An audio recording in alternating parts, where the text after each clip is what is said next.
Hey guys, I'm Ekesin Tech, your AC expert. Today I'm going to teach you how to install 1 horsepower split AC. So watch out to get the tips on how to install 1 horsepower AC.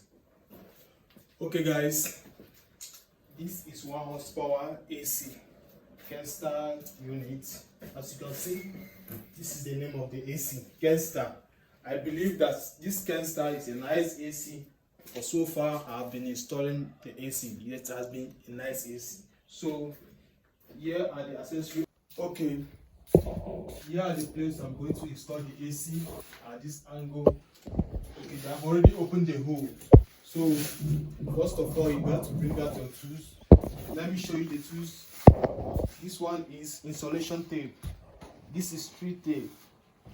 This is my plumb. This is hammer. Then these are the spiners. This is screwdriver,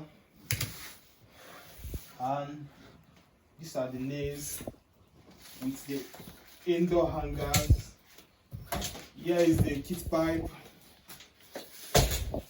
Okay, here is my machine, my drilling machine.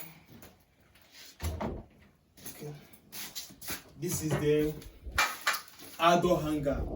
So this is all you need to install 1 horsepower AC.